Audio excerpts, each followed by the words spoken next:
बिस्मिल्लाहिर्रहमानिर्रहीम। हज़रत उक़बा बिन आमिर रज़ी अल्लाह ताला अन्हु बयान करते हैं, रसूलुल्लाह सल्लल्लाहु अलैहि वसल्लम ने फरमाया, तेरा रब पहाड़ की चोटी पर बकरियां चराने वाले इस शख्स से खुश होता है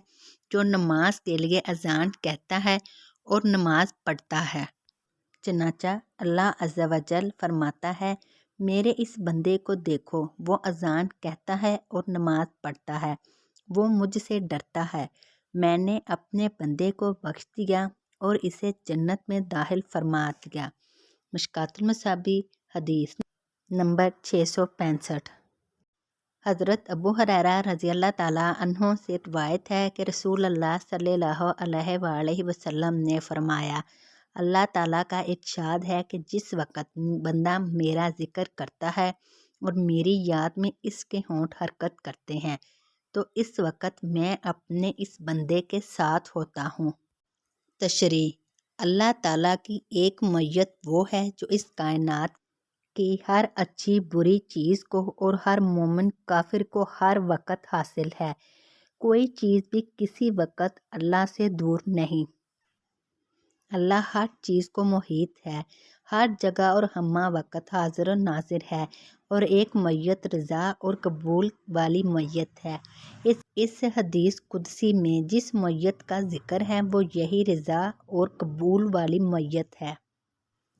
और हदीस का मुद्दा ये है कि जब मेरा बंदा मेरा कुर्ब और मेरी रज़ा हासिल करने के लिए मेरा ज़िक्र करता है तो इसको मेरे कुर्ब रज़ा की दौलत फ़ौरन मिल जाती है जो वह ज़िक्र के ज़रिए हासिल करना चाहता है। अल्लाह ताला इस दौलत की तलब, इसका ज़ौक़ शौक़ और फिर वो दौलत नसीब फरमाए। हज़रत अनस रज़ी अल्लाह ताला अन्हु से रिवायत है कि नबी करीम सल्लल्लाहु अलैहि वसल्लम ने फरमाया, जिस शख्स की नीयत महज आखिरत की तलब हो तो अल्लाह ताला इसके दिल को गनी और इसकी परेशानियों को जमा करके इत्मीनान खातिर बख्शता है। नीज़ इसके पास दुनिया आती है लेकिन इसकी नज़र में इस दुनिया की कोई वक़्त नहीं होती, यानी किसी भी इल्मी या अमली कार खैर को इख्तियार करने के सिलसिले में जिस शख्स की नीयत और असल मकसद महज रज़ाए मौला और सवाब आखिरत की तलब हो तो अल्लाह ताला इसको कदर कफ़ायत पर काने सब्र बता कर और ज़्यादा तलबी की मेहनत व मशक्क़त के कष्ट व रंज से बचा कर कल्बी गना अता कर देता है, जिसकी वजह से वो इस बात से बेनियाज और मुस्तगना हो जाता है कि रियाकारी के ज़रिए लोगों से माल वजा और इज़्ज़त व मनफ़त हासिल करके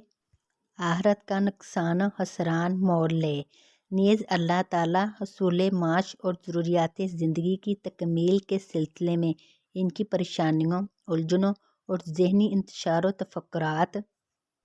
को समेट कर हातर जमे में तब्दील कर देता है। बाईं तौर के इसको ऐसी जगहों और ऐसे ज़राए से असबाब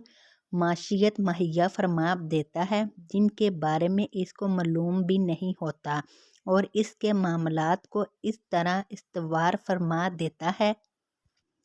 कि इसका वहमो गुमान भी इसको नहीं होता और फिर इन तमाम चीज़ों का मजमूई असर ये होता है कि इस शख्स की नज़र में दुनिया और दुनिया भर की नेमतें और लज़्ज़तें कोई अहमियत नहीं रखती। वो दुनिया से दामन बचाता है और दुनिया इसके कदमों में खींची चली आती है। इसकी ज़रूरियात ज़िंदगी और माशियत के वो असबाब जो इसके लिए मुक़द्दर हैं, बग़ैर किसी मेहनत व मशक्क़त के, बग़ैर किसी सही कोशिश के और बग़ैर किसी ज़िल्लत हवारी के इसको हासिल होते रहते हैं। और जिस शख्स की नीयत और असल मकसद दुनिया की तलब हो, यानी जिस शख्स पर दुनिया इस हद तक सवार हो जाए कि वो अमाल खैर को भी महज दुनिया के हसूल का वास्ता बनाना शुरू कर दे तो अल्लाह ताला इसका फ़क्र एहतियाज इसकी आँखों के सामने पेश कर देता है, यानी अल्लाह ताला इसको लोगों के सामने हाथ फैलाने की ज़िल्लत व हवारी में मुब्तला कर देता है और वो अपने फ़क्र अफलास और मोहताजगी کو نظر آنے والی چیز کی طرح اپنی آنکھوں کے سامنے دیکھتا ہے اور اس کو ہر معاملہ میں پراگندہ خاطر اور ذہنی انتشار و تفکرات کا شکار بنا دیتا ہے، نیز دنیا بھی اس کو صرف اسی قدر ملتی ہے جتنا کہ اللہ نے اس کے لیے مقرر کر دیا ہے۔